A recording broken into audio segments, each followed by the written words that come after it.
As Escrituras Sagradas, no livro de João, no capítulo de número 16, versículo 33, nos diz: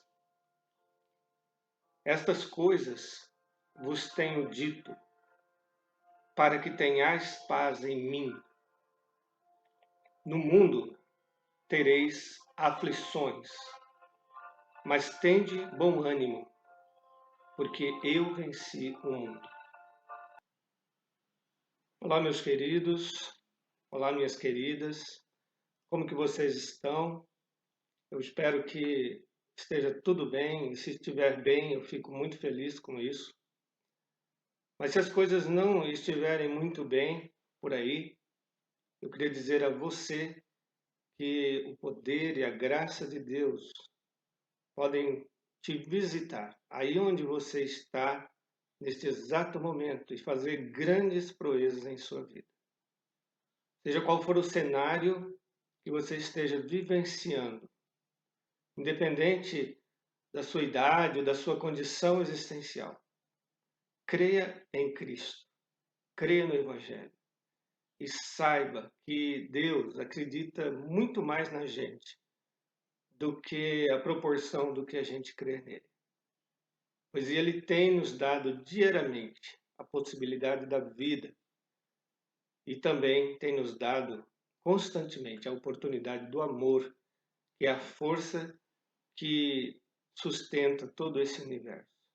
Graças a Deus, estou muito feliz por estarmos aqui de volta com mais um vídeo do nosso canal, com o mesmo intuito de ler e de refletir nas Escrituras Sagradas. Porque, como disse o próprio Senhor Jesus, examinais as Escrituras, porque cuidais ter nelas a vida eterna, e são elas que testificam de mim.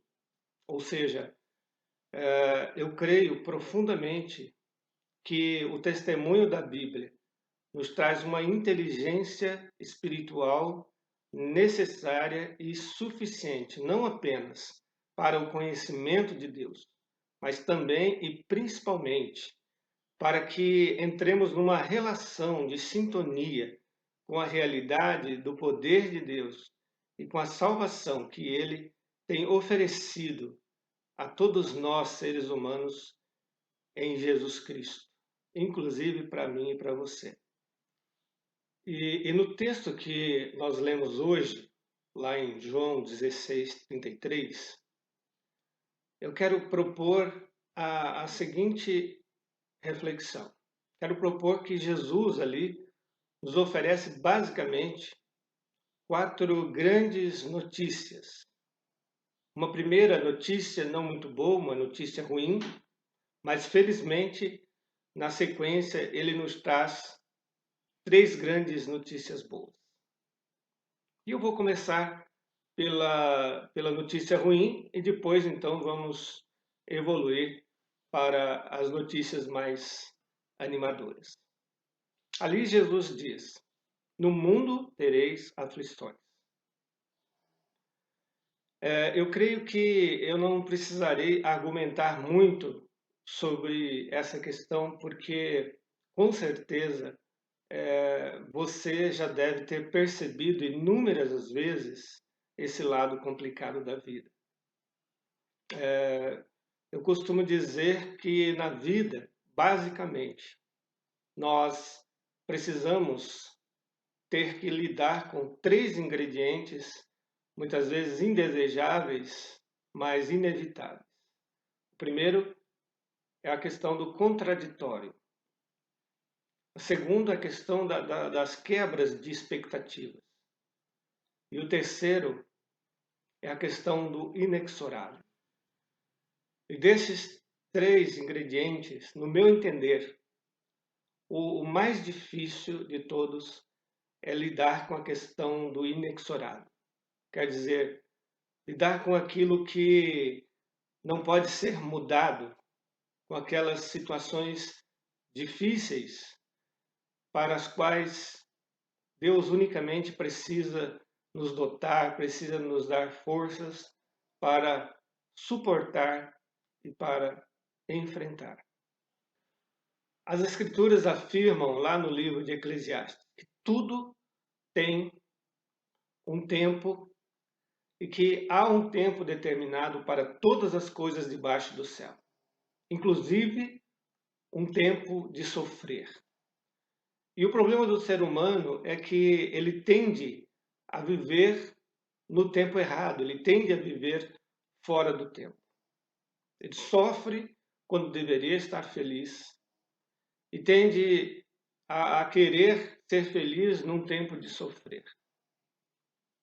O apóstolo Paulo ele chega a dizer lá no Novo Testamento que nós precisamos aprender em Cristo a estarmos contentes em toda e qualquer situação. Estarmos preparados para termos fartura, quanto estarmos preparados para passarmos necessidade. Mas ali, naquele texto, o apóstolo Paulo afirma com toda sua convicção, com toda a sua certeza de fé, que podemos tudo, que podemos todas as coisas naquele que nos fortalece. Inclusive, podemos enfrentar situações que humanamente parecem insuportáveis e vencê-las e superá-las com o poder que recebemos do céu, com o poder que nós recebemos com a presença de Jesus em nossas vidas. E se Jesus tivesse parado por aí, nós estaríamos com sérios problemas e a vida seriam só amarguras e sofrimentos. E deveríamos nos apoiar só nas esperanças após essa vida.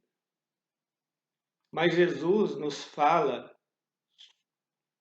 na palavra de Deus de uma vida abundante. Ele diz: eu vim para que tenham vida e a tenham em abundância. Jesus, ele nos traz essa possibilidade de uma vida abundante, que não tem nada a ver com dinheiro ou com os bens materiais, mas de uma vida de paz, uma vida de fé, uma vida repleta de esperança, de eternidade dentro do coração, que começa aqui e começa agora com a presença viva e operante do Espírito de Jesus dentro dos nossos corações. Mas as três notícias boas que o texto nos apresenta nos dão uma visão muito mais positiva em relação à vida. E a primeira notícia boa que eu enxergo ali naquela fala de Jesus é que, apesar das aflições, nós podemos ter paz. É que, apesar das aflições, nós podemos ter paz nele. Podemos ter a paz de Jesus, que excede todo entendimento, dentro dos nossos corações, dentro da nossa vida. Nós precisamos entender que paz não é ausência de perigo. E que paz não é ausência de problemas, que paz não é ausência de tribulações. Mas paz é um sentimento de segurança, é um sentimento de saber que no vale das sombras e que no vale das dores há um pastor, há um Senhor, há um Deus que nos ama e que cuida de nós. A segunda notícia boa que eu entendo que o texto nos apresenta é que, apesar das aflições, nós podemos ter bom ânimo. Que, apesar das aflições, nós não precisamos desanimar. Pelo contrário, Jesus incita os seus discípulos a terem bom ânimo. Que nele, ou seja, em Cristo, nós podemos muito bem conjugar esperança e perseverança. Porque nele a nossa vida não é um barco sem leme, não é como um barco sem leme em meio às tempestades da vida. E que nele nós podemos crer no que as Escrituras afirmam lá em Romanos capítulo 8, que Deus faz com que todas as coisas cooperem para o bem daqueles que o amam e que são chamados segundo os seus propósitos, que estão incluídos em aliança em Cristo Jesus nos seus propósitos.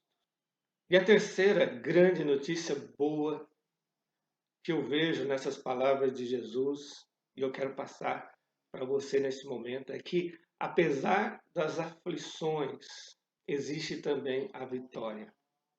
Que apesar das aflições, existe a grande possibilidade da vitória. Jesus diz: eu venci o mundo. No mundo tereis aflições, mas tem de bom ânimo, porque eu venci o mundo. E nele nós nos tornamos mais do que vencedores. Sem lutas não há vitória. E a nossa vitória, ela está no nome e na presença viva e poderosa de Jesus Cristo em nossas vidas. E a minha oração é para que o Deus eterno, o nosso grandioso Pai Celestial, te visite neste exato momento e te conceda forças e te conceda fé suficiente para mudar aquilo que pode ser mudado na sua vida e para transformar aquilo que pode ser transformado na sua vida. Mas também que Deus, com seu infinito poder, te conceda paciência, te conceda resiliência, te conceda perseverança espiritual, te conceda perseverança vinda do céu para suportar tudo aquilo que não pode ser mudado, tudo aquilo que é inexorável, todas aquelas situações difíceis que você, de uma forma ou de outra, vai ter que suportar. E principalmente, a minha oração é para que Deus te conceda a cada momento, a cada dia, sabedoria para discernir umas coisas das outras. Que Deus nos abençoe sempre. Amém.